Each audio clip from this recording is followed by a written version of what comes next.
Mead, if you want to.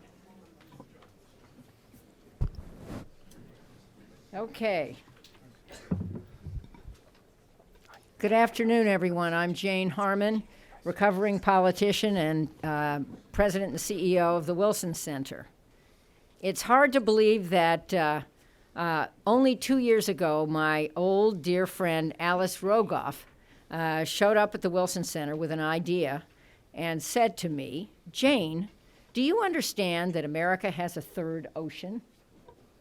The answer to this question may be obvious to those in this room, but it wasn't obvious to me, even though I had spent 2 decades representing a district bordered by the Pacific Ocean in Los Angeles in the United States Congress.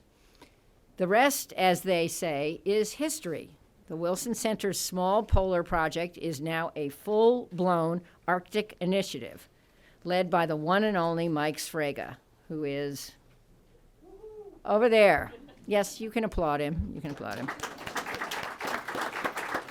It is also now advised by a board of heavy hitters, including former president of Iceland, Olafur Grimsson, former lieutenant governor of Alaska, Mead Treadwell, right there, and the indefatigable editor of the Alaska Dispatch, Alice Rogoff, among others.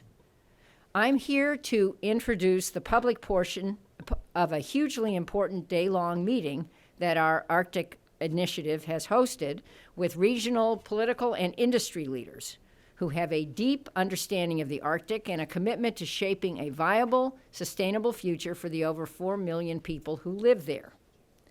There is perhaps no other individual who has championed our understanding of and appreciation for the Arctic than the senior senator from Alaska, Lisa Murkowski.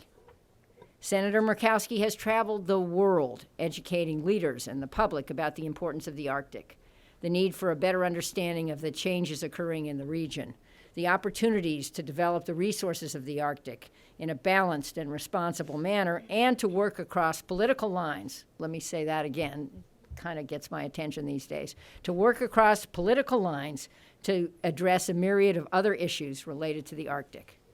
2 examples of Senator Murkowski's efforts in this regard are, first, she is co-chair of the Senate's Arctic Caucus, working closely with Senator Angus King of Maine, who has been here on many occasions. And second, she has long been active as a leader in the Council of Parliamentarians of the Arctic region. Senator Murkowski is particularly interested in the regional and subnational issues which we were discussing here this morning and which will be discussed in this public session this afternoon. Those issues are central to the welfare and prosperity of Arctic communities, not just in Alaska or North America, but to the very well-being of communities throughout the circumpolar North. So it is my pleasure to introduce the first Alaska-born, didn't know that, first Alaskan-born U.S. Senator, the Wilson Center's good friend, and the chair of our Appropriations Subcommittee in the Senate, hint, hint, Lisa Murkowski.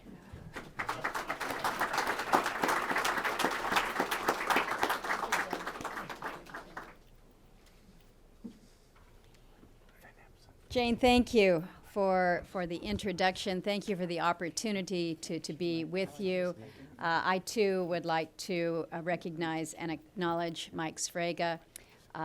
Really appreciate your presence here at the Wilson Center and what you are doing with a focus on the Arctic. Also recognizing John Higginbotham for your work in putting this event together this afternoon. I'd like to welcome the leaders that we have with us from Alaska. There have been several pointed out, but looking around the room, I see good friends here. Welcome to you. We also have leaders from the Yukon Territory, from the Northwest Territories, Nunavut, and Greenland. And again, welcome to each of you. This is a great opportunity to look at regional cooperation within the Arctic and how we can collaborate and really use our combined leverage to make the priorities of the North priorities in our respective regions. And I think we recognize that that is not always an easy task. I want to take you back just a little bit in time to September of 2014. We had another Arctic event here in Washington, D.C. Looking around the room, I know that a good handful of you at least were in the room at that time. It was co-hosted by the Center for International Governance along with CSIS, the Center for Strategic and International Studies. And the theme at the time was passing the torch from the chairmanship of the chairmanship of the Arctic Council from Canada, which was chair at the time, to the United States, which was about to become the chair. And the event was very well attended. It was very informative. It was a great opportunity, really, for us to showcase the United States' interest in the Arctic and to preview some of the priorities of the Obama administration. But what struck me so much about the event at that time was the disconnect that can occur when Arctic policy is being driven and decided from thousands and thousands of miles away. At that forum back in 2014, we had speakers from every Arctic location, from Alaska, from the Yukon Territories, from the Northwest Territories, Nunavut. We had the Inuit Circumpolar Council. All of them praised the Canadian government's Arctic Council theme of development for the people of the North. And all of them at that gathering spoke about the need for economic opportunities as a priority for those who live in the Arctic, always bringing it back to those who live and work and raise their families in the Arctic. But meanwhile, those who are from outside of the Arctic, whether they be government agencies or universities or think tanks or elsewhere, they were focusing their remarks on the need to have a bold, aggressive agenda on climate change. And their goal was to use the Arctic Council to promote climate change policy goals. And in my opinion, it was to promote climate change goals above all else. And it was as if economic activity in the Arctic was the primary cause of climate change worldwide. And the contrast really was significant, especially for those of us from the Arctic. So we heard the priorities of those who live in the Arctic, and then we heard the priorities of those who do not live in the Arctic. And it was not all that surprising that climate change became the dominant theme during the U.S. chairmanship of the Arctic Council, not just within the Arctic Council, but within the U.S. federal government as a whole. And at the same time, we've heard a lot of talk from the federal government about being a partner with those who live in the far north, and that they truly did seek to gain their input on policy decisions that impact the Arctic. And that sounds good. That's what we all want. We want to have that collaborative, cooperative partnership. That's something that we should all support. But ultimately, it seems that local input was only welcome if it served to advance a preset agenda. And let me give you a couple examples of what I mean there. In May of last year, the White House hosted a U.S. Nordic Leaders Summit here in Washington. And as part of the ceremonies that surrounded the summit, Indigenous leaders from Alaska's Arctic were included in a meeting where the administration officials were stressing the importance of reaching out to Indigenous populations to consult on policy discussions and to get their views on Arctic issues. And then they were asked to be on the stage as the joint statement from the summit was to be signed. The only problem here was that meeting was the first time the Indigenous leaders had even seen the joint statement and all of its policy decisions on the Arctic. So a backdrop for a photo op, in my view, is not consultation, it's not collaboration, it's not the partnership that we're really seeking here. Forming a genuine partnership does matter on any number of facets, from overarching regulations that impact the entire region to perhaps smaller and more targeted decisions that impact everyday activities. And I have said many times, and I know many of you here in the room have heard it, that while not all residents of the Arctic have a graduate degree, have a business degree, they do have a master's in Arctic living. And they can be absolutely useful, if not indispensable, in resource development plans for their region. So let me tell you another story that at face value is perhaps pretty minor in scope, but I think it speaks volumes in terms of the larger issue of consultation. It was mentioned, Jane mentioned that I serve on the Standing Committee of Parliamentarians of the Arctic region and have since I came here to the Senate just about. But we had an opportunity to host a meeting of the parliamentarians in Anchorage, Alaska in February. And we had members from each of the 8 Arctic nations, legislative bodies present there. It was a great opportunity to basically do a little show and tell, show off Alaska's knowledge and expertise within the region. And the chair of the standing committee is a wonderful gentleman from Norway. He had the opportunity to visit some of our research facilities in the Fairbanks area, including the Cold Climate Housing Research Center.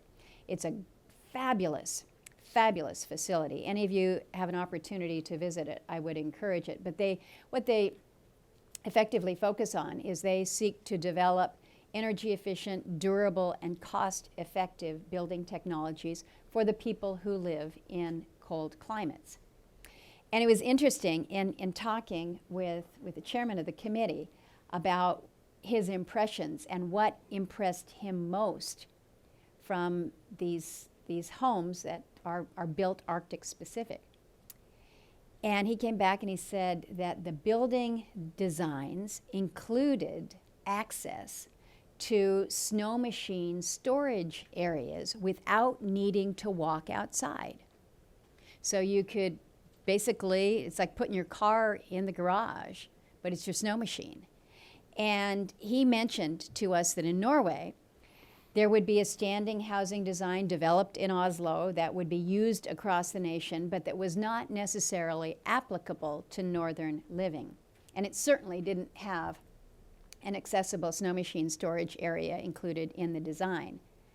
But what we have at the Cold Climate Housing Research Center, it was just somebody who took the time to consult and to partner with those who live in these Arctic climates, who live in the high north, to find out what they needed, what would really work.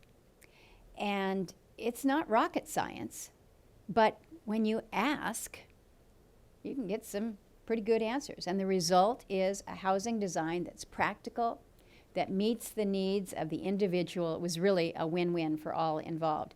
It's a small item, but I think it can have a big impact in a place that can sometimes be pretty inhospitable, as the Arctic environment can. One of Alaska's northern leaders, Richard Glenn, I don't see Richard in the audience, but oftentimes at gatherings like this, he's here. Richard is with the Arctic Slope Regional Corporation. He noted the importance of creating an alignment between the landowner, quite oftenly the indigenous populations, and the explorer when it comes to economic development. That way, the success of the explorer becomes a success for the community's residents. During the United States chairmanship of the Arctic Council, the State Department has taken to saying that what happens in the Arctic doesn't stay in the Arctic, as part of its efforts to focus attention on climate change. And I take that just a little bit further and expand on their saying by noting that what happens in the Arctic doesn't stay in the Arctic, but the people who live there do. You're not going to see most village elders retiring to warmer climates and going down to Arizona for the winter. In fact, you probably don't see them retire at all. As our populations are aging, their ability to access quality health care, to remain in contact with friends by the technologies that we have today, and just an overall better quality of life are key aspects to promoting and enhancing sustainable communities. But none of that is really possible without continued economic development. Now, I should note, of course, that while some discussion of the Arctic make it sounds like there's just one uniform region, that the Arctic is just one, sitting up at the top of the globe there. But we know that development and infrastructure levels differ greatly, from the highly developed Nordic nations with modern technologies and infrastructure to the less developed areas in Alaska and Canada, Greenland, parts of Russia. I've noted in prior discussions and meetings that it's effectively just like two Arctics. And so recognizing that, I think what is needed in the North American and the Greenland Arctic is not the same as what is needed in the Nordic Arctic. And that lends credence to the notion that more focus should be on regional development rather than the Arctic as a whole, and greater attention to the east-west economic interaction within the Arctic rather than perhaps the traditional north-south trade routes. A greater focus on regional development might help create economies of scale with areas with similar needs. And when we think about ways to attract investment when there isn't an economy of scale, and our goal is for sustainable communities, we really do have to take a more holistic approach. We can't look at it with sector-specific or single-issue focus.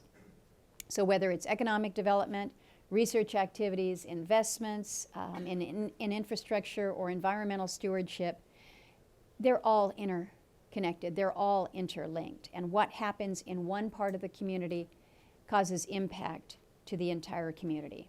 And what happens in one activity can be cross-fertilized in other activities as well. So let me give you an example there. Port development. Port development just doesn't benefit the shipping industry, but it really benefits the entire community. It brings in jobs into the region, it brings in more consistent service, it brings greater access to more products.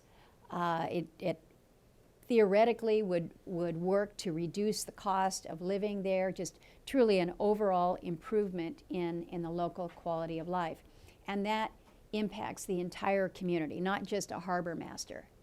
And as I talk with the communities up north, whether it is the community of Nome seeking to gain opportunity to a deep water port, or some of the other communities in the region that are also seeking infrastructure, you recognize it is not just what that port brings to that coast. It is to the broader community and truly to the quality of life. The holistic approach often means that we must invest in infrastructure first and foremost. And infrastructure needs in the North American Arctic are robust, and I think they're very pressing.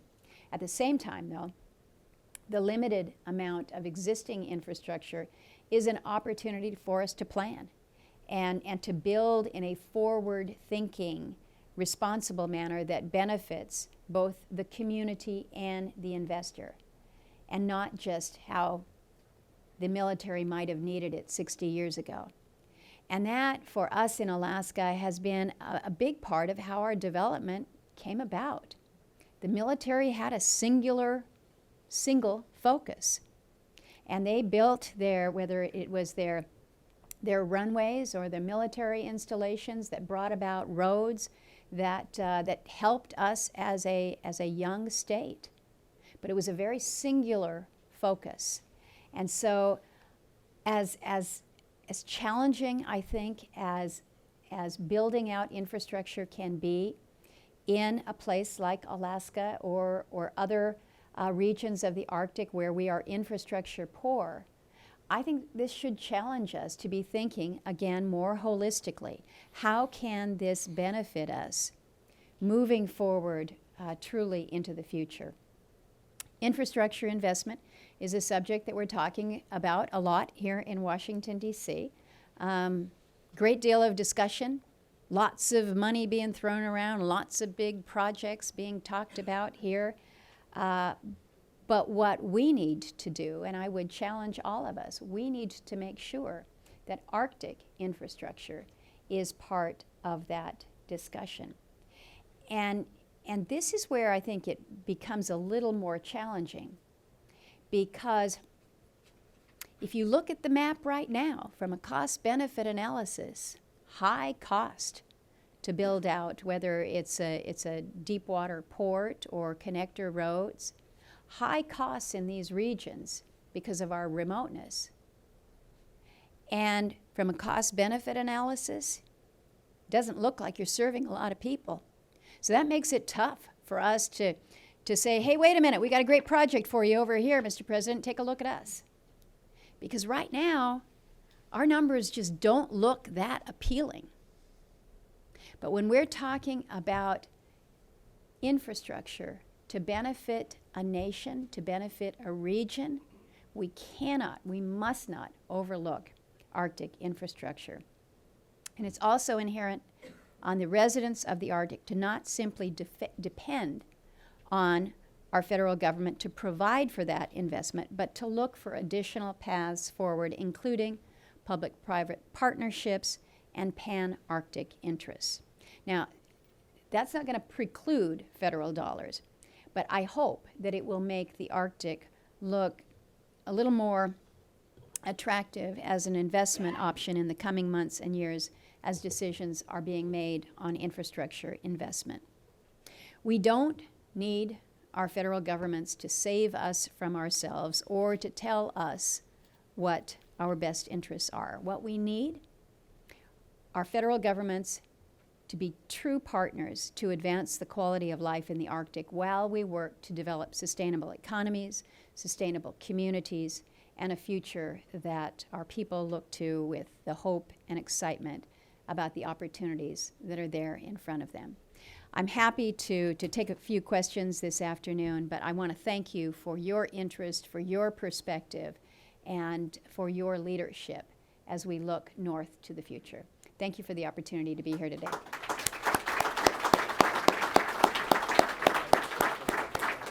Good. Thanks, Mike. Thank you, Senator, for that insightful discussion. You covered many of the opportunities and challenges we talked about this morning in over a 4-hour session behind closed doors.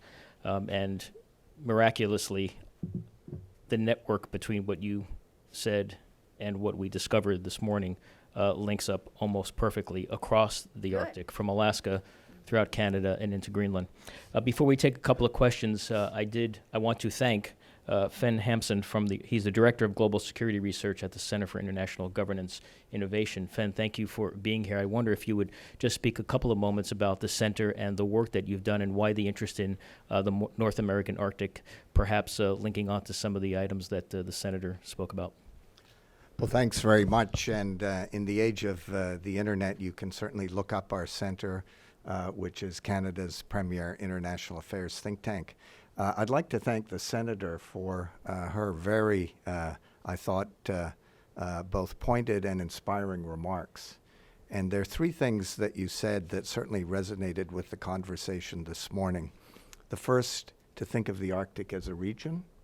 Secondly, to focus more on east-west linkages. And that's certainly true between our two countries. They already exist. And the challenge, as we heard in our conversation this morning, is how we build on them. And point number 3, infrastructure spending. The United States is about to embark on major infrastructure.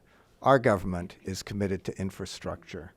There surely is an important point of convergence there in terms of how we could work together and together mobilize some of those infrastructure dollars for the North. And that could be something that this group could pick up on, you and your Senate colleagues could pick on, I dare say some of our friends in the Canadian Parliament could pick on. But I think that would be a way to leverage resources going forward. So 3 very important takeaways in your remarks, and that's all I'm going to say. So thank you. Thank you. We have microphones. I want to take the next few minutes that we have the senator here, obviously a very busy schedule, to take some questions from you out in the audience. So up here in the front, and then we'll try to work our way from side to side. Senator, first of all, thank you very much for being here and for your really terrific presentation outlining the circumstances. A lot of questions come in mind, not the least being, can you comment further on you mentioned some of the goals for the Arctic. And you mentioned a few. In that framework, how might trade, as the Arctic opens up, for better or worse with climate change, might naval commerce or maritime commerce really across the globe, but traversing the parts of or all of the Arctic Ocean, be useful? Thinking about that, be useful in helping achieve those goals. Well, You mentioned our infrastructure, and that's certainly part of it, but in the larger sense. I appreciate the question, and I think we recognize that we have an opportunity here with waterways that are now open for longer periods of time. As Jane Harmon mentioned in the introduction, it is as if there has been a new ocean that has been discovered and is navigable.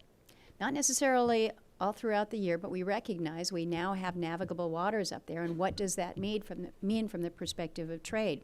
So all of us, I shouldn't say all of a sudden, but what we are seeing is an awareness around the world of this as an opportunity.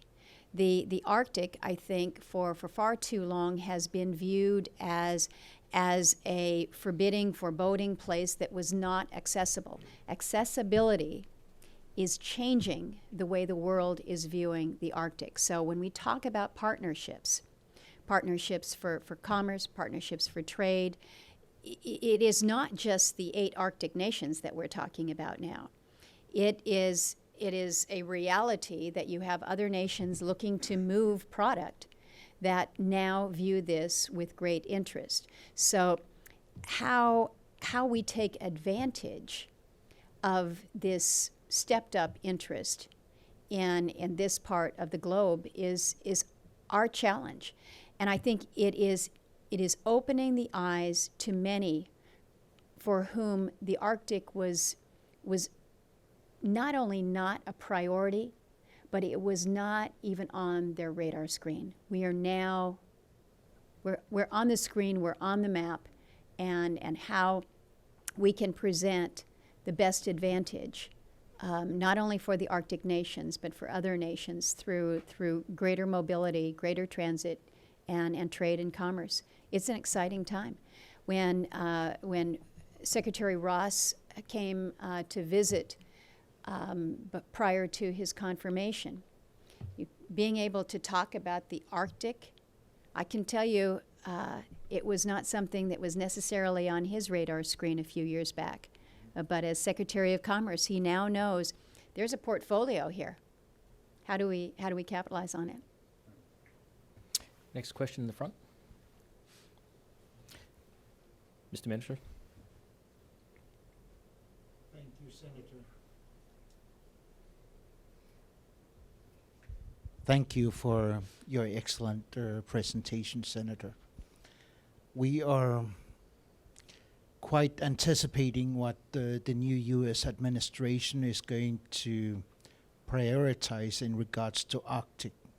Mm-hmm. Are there going to be any changes on the topics that the previous administrations have conducted toward Arctic?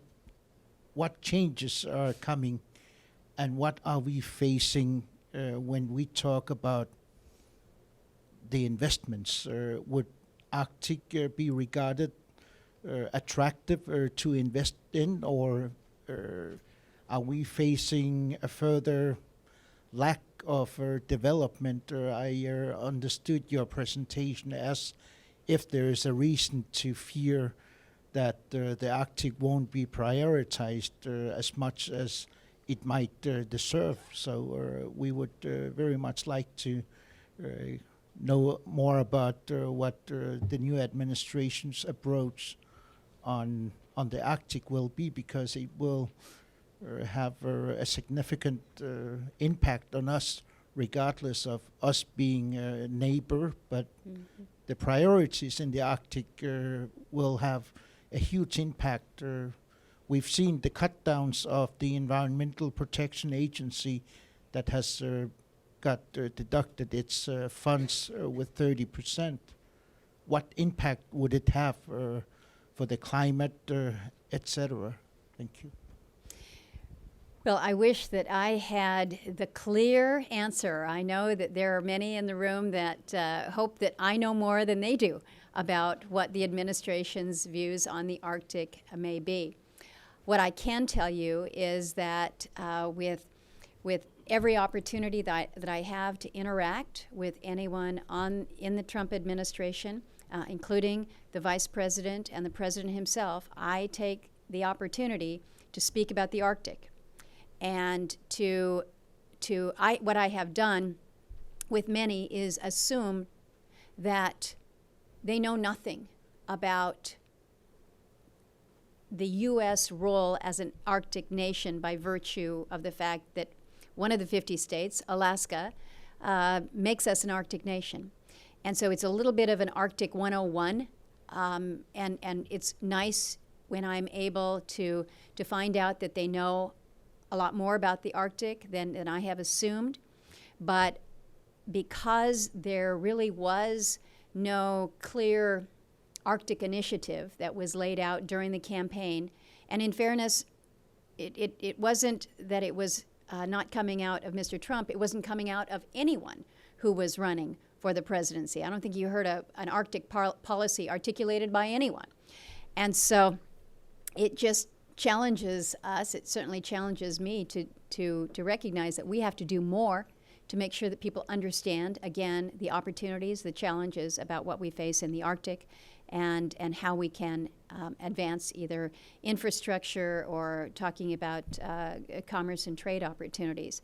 So I am using every opportunity that I have to make sure that people understand the significance.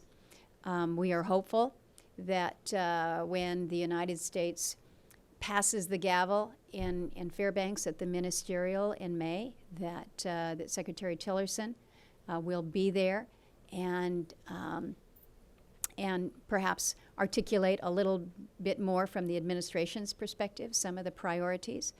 But I do think that when we look to what we refer to as the skinny budget that was laid down last week, that's kind of a blueprint or kind of a down and dirty outline of the president's budget request. But keep in mind that it is the legislative branch that will make a more full-on determination of the spending priorities. I continue to insist that we move forward on spending priorities that help, again, reflect some of the challenges and opportunities in the Arctic. We need to keep pushing, moving forward instead of going backwards. Just because you have a new administration in place doesn't mean that we should be going backwards. Thank you. We have time for a couple more questions here in the middle, and then to upper left. To Sherry. Senator Murkowski, you mentioned some of the opportunities in the high north, particularly as the ocean becomes more navigable. But what are some of the challenges you see, particularly between nations, between the Arctic nations, territorial claims, between the U.S., Canada, also Russia being the largest, having the largest Arctic border. So, from that perspective, what do you see as some challenges between nations? Well, it's a great question because, if you have an area that has essentially been kind of frozen in place up there, you don't have a lot of challenges because nobody's trying to elbow somebody else out for a resource. for a route. And so we often refer to the Arctic as a zone of peace. It's been pretty peaceful up there. I, for one, would like it to continue to be that way. But I think we do recognize that when you have access to an area, interest can increase. We want to see interest increase. And interest increases when you have resources. We know that there are considerable mineral resources, oil and gas opportunities. There are resources to be had in the Arctic. I think we recognize that. But when it's too difficult or cost prohibitive or just not even technologically feasible, it's like, well, we're not going to fight over that resource. Well, that is one of the challenges that may present itself when you are arguing or pushing back on territorial disputes, boundary disputes, as we see efforts to advance claims under the Law of the Sea Treaty by other nations. I recognize that the United States still has not ratified that. I think that we need to do that as a nation, and I'll continue to push on that, but it puts the United States, I think, at a disadvantage. I think we recognize, again, when you have access, again, from parts of the globe that we haven't seen before, that from a national security perspective, it now is potentially an issue for us. And so how we prepare is key. It's certainly part of, again, the efforts that I am making in the Senate to make sure that our military is cognizant, aware, paying attention to all that is happening up north. And what I have seen is a very significant increase in interest by our military in ensuring that from a defense perspective, from a national security perspective, that the United States is prepared. Other issues, other concerns, as you have access in what is more and more an ice-free area, you have cruise ships that are going up to visit tourists. You have subsistence hunters that are able to expand an area of hunting, but stuff happens. How prepared are we from a search and rescue perspective? Those are challenges. And so as a nation that has 2 icebreakers, I say 1.5, we're not in the game, in my view, when it comes to being fully prepared to defend and protect and to assist in an area where something as basic as an icebreaker is to be expected. So there are plenty of challenges that we face in addition to the opportunities. I think we have time for one more. Sherry, we'll try to squeeze in an extra one, but maybe Sherry back left. I want to be cognizant of the senator's time and demands on the Hill. I think you may have to turn that on. Is that on?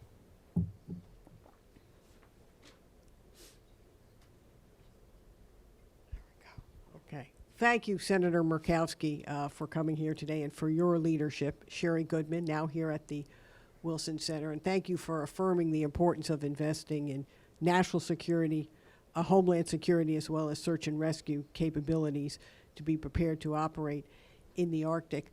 I'd like to ask you about the challenge, but also the opportunity that we have in some of the remote, smaller communities in the Arctic that are not unlike some of the challenges our military faces in deploying to remote areas where energy and logistics are a challenge. Mm-hmm. And the lessons that we have learned over the last decade at war in being able to be more nimble in terms of supplying energy, water, and other logistics to the front by diversifying our fuel sources. Some of that, I think, may present opportunities in Alaska and in the Arctic, broader Arctic as well, to help with diversifying the energy mix within some of the smaller, more remote communities, and the opportunities to demonstrate that and advance that as an opportunity to address some of the challenges that the remote communities face. You are tapping into an area that is so key and so critical, and it's not just Alaska. It is in our Canadian Arctic, the Russian Arctic, where far too often the cost of energy is just prohibitive. So sustainable communities,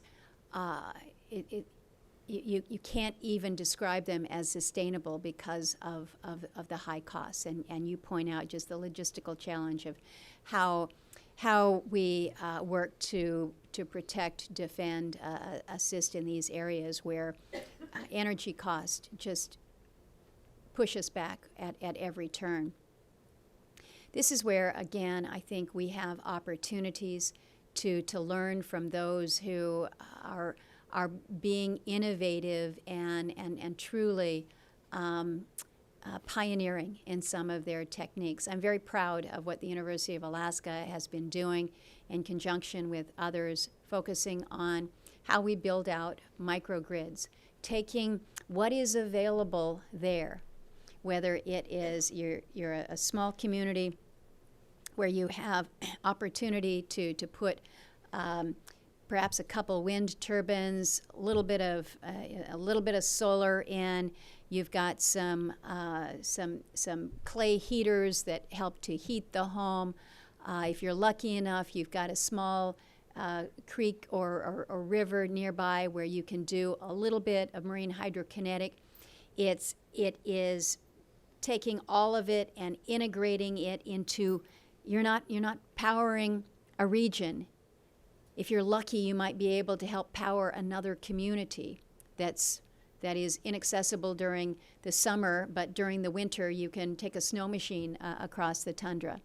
But these micro grids is something that in Alaska we really are pioneering.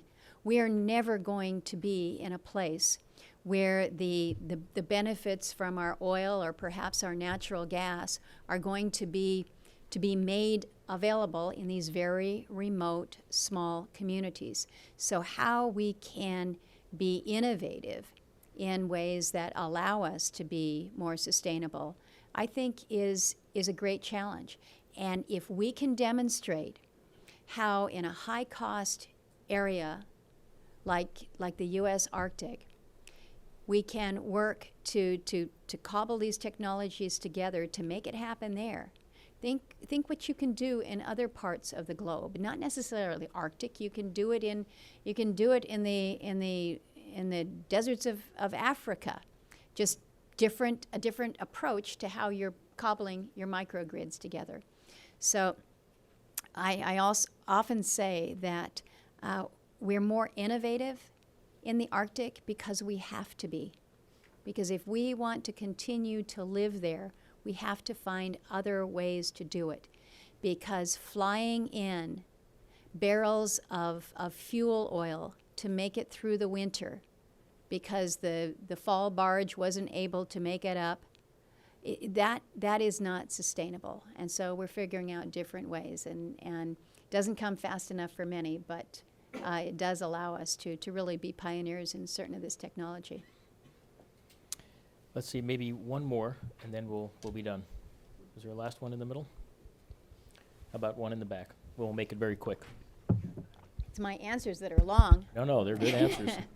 Hi, Senator Murkowski. My name is Michael Maurer. I was born and raised in Anchorage, Alaska. I just want to thank you so much for coming and speaking today.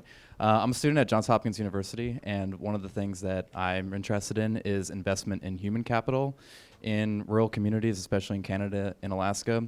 What opportunities besides physical infrastructure investment do you see with the Congress's plan to invest in infrastructure in the Arctic and potentially in the Arctic region for investing in human capital, perhaps requiring any infrastructure development to be tied to hiring local labor, perhaps exchange of programs for urban students to go study in rural areas, perhaps tax incentives for experts for graduating in master's programs or PhD programs or undergraduate programs to live in rural communities that you see in maybe in some Nordic countries? What opportunities do you see for investment in human capital?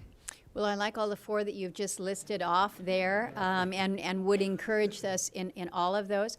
I think clearly the training opportunities are key for us, but I'm a big proponent of the exchanges, the student exchanges that we help to facilitate, through the University of the Arctic, for instance, and ensuring that we're learning from one another about how we can really help to again develop this human capital. One of the areas, when we back to physical infrastructure, that we've been sorely lacking in the U.S. Arctic, has been access to broadband, and just the capacity that allows us to communicate, to engage, to be involved. We're making some, I think, significant progress with this. There's going to be ribbon cutting up in Barrow in a month and a half with the big Quintillion project. So we're seeing some significant gains as we're becoming more connected. But when we are, that then opens up, I think, significant opportunities to build on this human capital that you are talking about, where whether they're young people or elders in communities that can actually remain where they are and yet be plugged in literally to other opportunities to learn and be exposed to how we can further build out, whether it's the human potential or just our environmental, scientific potential. But when I focus so much of my comments, not just here in this gathering, but focused on the peoples of the North, it is with all due recognition that I want these opportunities that we're talking about. If we're going to have a project up on the North Slope area or down in Nome or out somewhere along the Aleutian chain, I want our Alaska Native people to have opportunities for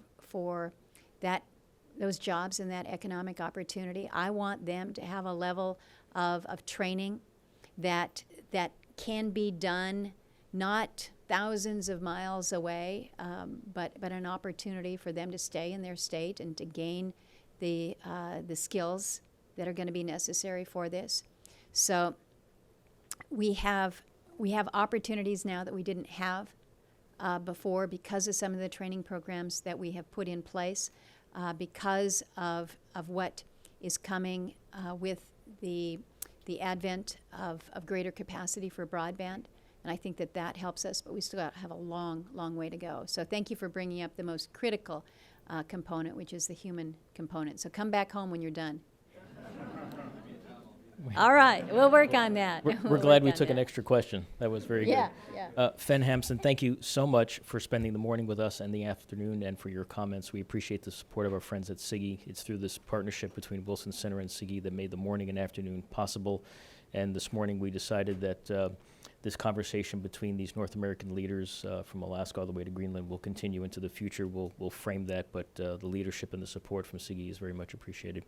And Senator Murkowski, it's always an honor and a privilege to be on the same stage as you. I'm always proud that you are our senior senator, not just for Alaska, but for the citizens of the Arctic. Thank you very much for all you do for us.